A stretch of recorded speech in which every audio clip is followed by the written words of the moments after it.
What's up, people? Welcome back to Internash. If you have clicked on this video, you clearly want to know what are those 3 questions that you need to ask yourself to know if you can get a permanent residency in Australia.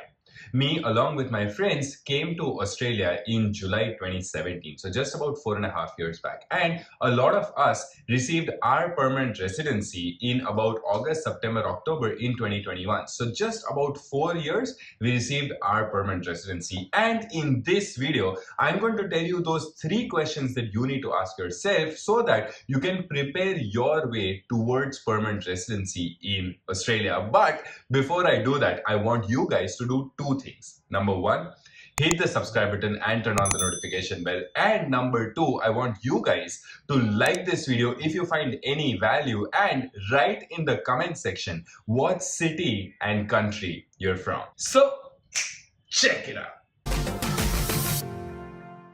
Getting back to the video. The first question that you need to ask yourself is, what is your occupation? And for a lot of people, their occupation is going to be something very similar from what they have studied in Australia. But not necessarily. A lot of international students also get their bachelor's degree, which they have done in their home country, gets assessed in Australia. But that is something that you'll have to check with registered migration agent. But for now, let's talk about your occupation. I'll give you my example. So I have studied Bachelor's of Law and Bachelor's of Commerce from India, and then I was a practicing lawyer in India. Then I decided that I wanted to study business. So I came to Australia and studied Masters of Business from Monash University. Later, I had to decide whether I'm going to take the legal path or the business path. And I decided that I wanted to become a marketing specialist and have a career in the field of marketing. Hence, I decided my occupation was going to be marketing specialist. So that is something that you need to ask yourself. What are you studying? And then what are the occupations related to what you're studying so that you can get your skill assessment. Whatever questions you have, you can write it in the comment section.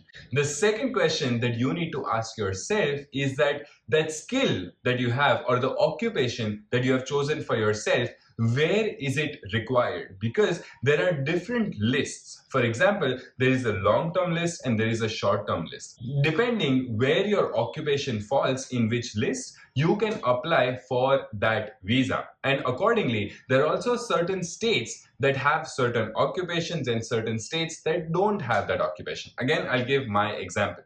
So I studied in Melbourne and I was studying at Monash University, Masters of Business, majoring in marketing. And then I was working as a digital marketing coordinator in Melbourne. But I realized that Melbourne does not have the occupation of marketing specialist. Now I knew that I wanted to become a digital marketer. So it wasn't a difficult case for me. And all I had to figure out was that where is marketing specialist on the list, in which state. And Adelaide worked out for me. South Australia has marketing specialist on their state list. And that's why I moved to Adelaide, fulfilled all the requirements, and then applied for my 491, which is provisional permanent residency, and then got my provisional permanent resident visa. So that is what I did for myself. But if you want to know what is your occupation or which city you should move to or you should study in, we have a registered migration agent that we can reach out to for you. For that, I have given a link of a form in the description. You can fill up that form if you're in Australia, and then they can connect you with the registered migration agent. And whatever questions you have, you can ask them so that you can plan accordingly.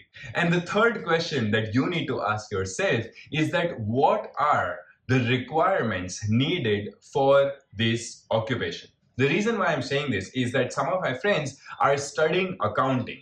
And then they realized that accounting as an occupation was not there in Victoria at that time, or Victoria is just an example here. So then they decided to move to Adelaide. But they realized later that Adelaide, they needed 24 months of experience if they wanted to apply for 190, which is a permanent residency visa. And they didn't have 24 months on their visa. So they were in that fix. So what you need to decide is that if this is your occupation, this is the state that you're moving to, then what are the requirements that you need to fulfill in order to get that visa? These are the questions that you need to ask for yourself. Again, I'll give my example one more time. So I had about 9-10 months of experience in Melbourne. To get my skill assessment as marketing specialist, I needed 12 months of experience. So I was really close. But then if I wanted to apply for 491 in South Australia, which where Adelaide is, so I needed 6 months of experience in Adelaide. So I moved there and then got my 6 months of experience. So these are the requirements that you may want to look into while making a decision for yourself. I hope you enjoyed this very quick video. If you have any questions, write it in the comment section, and don't forget to hit the subscribe button, turn on the notification bell, like this video and share this video with as many people as possible. See you in the next video.